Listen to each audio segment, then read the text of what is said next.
एक बुद्धिमान राजा था। उसका काफी बड़ा साम्राज्य था। उसके राज्य में प्रजा हर तरह से खुशहाल थी। राजा को अपने उत्तराधिकारी की तलाश थी। उसके 3 बेटे थे। राजा इस पुरानी परंपरा को नहीं निभाना चाहता था कि सबसे बड़े बेटे को ही गद्दी पर बिठाया जाए। वह सबसे बुद्धिमान और काबिल बेटे को सत्ता सौंपना चाहता था। इसलिए राजा ने उत्तराधिकारी के लिए तीनों की परीक्षा लेने का फैसला किया। राजा ने तीनों बेटों को अलग अलग दिशाओं में भेजा।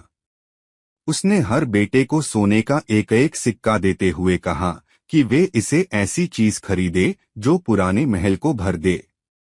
पहले बेटे ने सोचा कि पिता तो सठिया चुके हैं, इस थोड़े से पैसे से इस महल को किसी चीज से कैसे भरा जा सकता है। इसलिए वह एक मैखाने में गया, शराब पी और सारा पैसा खर्च डाला। राजा के दूसरे बेटे ने इससे भी आगे सोचा। वह इस नतीजे पर पहुंचा कि शहर में सबसे सस्ता तो कूड़ा कचरा ही है। इसलिए उसने महल को कचरे से भर दिया। तीसरे बेटे ने 2 दिन तक इस पर चिंतन मनन किया कि महल को सिर्फ एक सिक्के से कैसे भरा जा सकता है। वह वाकई कुछ ऐसा करना चाहता था जिससे पिता की उम्मीद पूरी होती हो।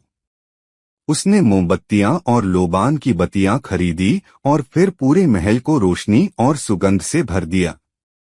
इस तीसरे बेटे की बुद्धिमानी से खुश होकर राजा ने उसे अपना उत्तराधिकारी बनाया। इस हिंदी कहानी से हमें यह सीख मिलता है कि बुद्धि से कुछ भी पाया जा सकता है।